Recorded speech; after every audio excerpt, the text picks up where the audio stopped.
once again come out at Bristol International Raceway for the second time this afternoon. This on lap number 53. And we have some debris also on the racetrack. There's one of the cars that was involved in the incident, Bobby Hillin Jr., and the other was Ken Schrader. Looks like Schrader came out the worst end on the deal because he had, hey, Rusty Wallace, all the front runners coming in the pits. This at 53 laps. Kind of unusual, I think, did this early. Well, it is, but I'm sure they want to get in and check the tires out. This is the longest run they've had on the tires and to see how everything is wearing. Once the leader comes in, then everybody else has got to come in. Let's see if they can be able to get one of those sub-16-second pit stops here. Todd Perry wearing the crew cam. I don't think so this time. 15, 16. Pretty good. 17 and a half. That's not bad. Darn good pit stop. And everyone else is still sitting in the pits. Rusty Wallace has been gone for seconds. Brett Bodine will come out second. Earnhardt third. Then comes Jeff Bodine and Ricky Rudd, Ernie Irvin, Kyle Petty. And Mark Martin is sitting in the pits. Mark Martin is just now leaving. Martin had a really slow pit stop. Something wrong on that pit stop. Yeah, compared to the others, he was in for a long time. Now here is the incident that brought out the second caution. Well, Hillin looks like just got loose coming out of two. He did, and spun sideways and right in front of Ken Schrader, knocked him down into the wall. Schrader comes back into Hillin. And Benny, I think you're right. I think Schrader got the worst end of that deal. Oh, man, did the circumstances. He was just in the wrong place at the wrong time as Hillin got loose coming off two and slid right into the path of Ken Schrader. Well, you're watching live coverage of the Food City 500 from Bristol International Raceway. We'd like to thank the Family Channel Blimp for again providing the aerial coverage for today's race. The Blimp pilot today is Steve Tomlin. We'll be right back. Still under caution at Bristol with 57 laps completed due to an accident involving Bobby Hillin Jr. and Ken Schrader. Jerry Punch has an explanation of why it took Mark Martin so long on that pit stop. Bob, it was equipment failure. The right front air wrench just quit working, locked up, and they had to go around the wall and get another air wrench and come back to change the right side tires. And when the right side gets malfunctioned, then that slows down the entire pit stop. You can't get to the left side. You can't pull the jack out. So it costs them about an extra 9 or 10 seconds in the pits.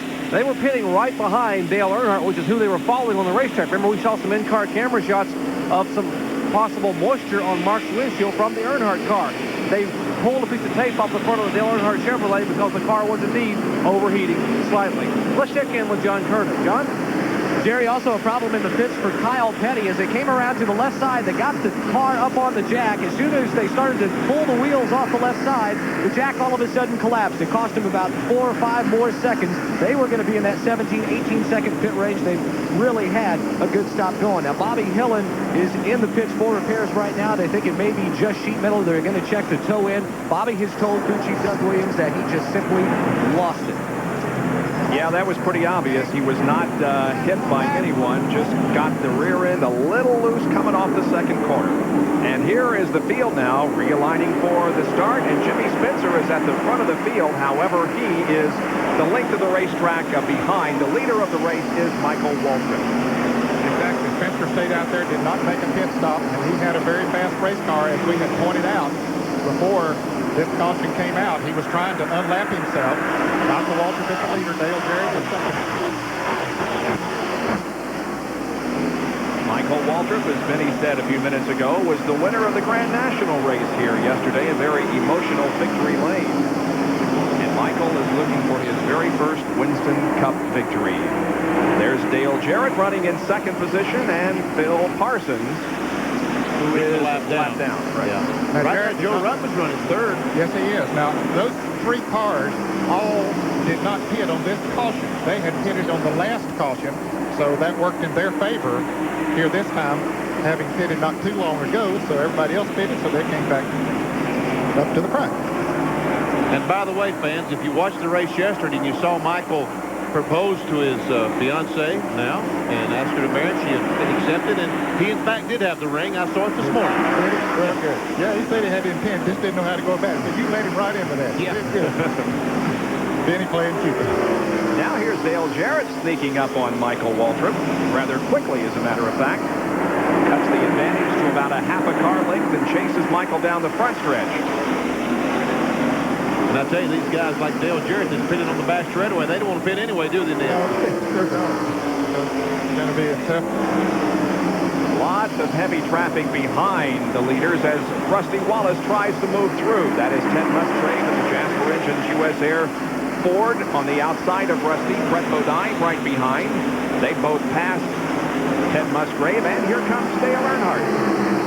And Jeff Bodine. Musgrave wisely goes up, stays on the top of the racetrack. This is from inside Brett Bodine's Quaker State Ford. Looking back to the GM Goodrich Chevrolet, Dale Earnhardt. Brett is 4th, and Dale is 5th. Rusty Wallace has moved into 3rd now. Let's see the RPM. 8,500 I saw for a second. Oh, a crash on the front straightaway. Terry Labonte at late speed. And Morgan Shepherd shoots the half, goes right between them, and stays out of trouble. Looks like that Labonte's car is damaged in the right front, and Lake Speed's car has also suffered some damage. And Jimmy Spencer got his lap back. Yes, he did. And I tell you what, that car is fast. Yes, it is. It's very, very fast. And so he's going to be in position now to be a contender. Here's our leader, Michael Waltrip. Now, he probably will come in this caution flag, make his pit stop. Well, the pits are open. Let's see if he does. He might not want to give up that track position, so there might be another caution here after a while. Both Michael and Dale Jarrett stay out there. Let's see if anyone comes in. Doesn't appear to be. Well, here comes Kyle Petty falling down off the banking and entering pit road. But and Mark Martin's coming back in for some reason. Oh, I see. He's got some damage on the nose of his car. Here's John Kernan in Kyle's pit. Kyle is in for a 4-tire change, and also a report that a tire has been rubbing, so they will have to pull the sheet metal away. They will change all 4 tires. Work already continued on the left side. Let's go down to Mark Martin's pit and Jerry Punch. The Valvoline crew having changed right side tires, they come right to the left side. You can take a look at the front of the car, what's left of the front of that Ford Thunderbird, the nose having been blunted significantly. Some of that Kevlar front nose piece has been shoved and separated, and now one crew member trying to pull in front of the car and pull some of the sheet metal away, trying to push the hood down. Mark, as you can see, the visibility not great. He pulls back on the racetrack to try to keep from losing a lap. Obviously, he has his work cut out for him. It's going to be a long day for Mark Martin. Let's take a look again at what happened. This is off of our speed shot, which is down near the starter stand. You can see the car sliding through on the inside. Lake Speed was the first car that we saw sliding down on the inside, and then there's Terry Labonte in the car number 14. And here comes Morgan Shepherd. He chose to go down the inside. Really wasn't anywhere to go up on the outside, all those cars, but those cars split, so Morgan could go right between them. It's our 3rd caution of the day here at Bristol International Raceway as we present live coverage of the Food City 500.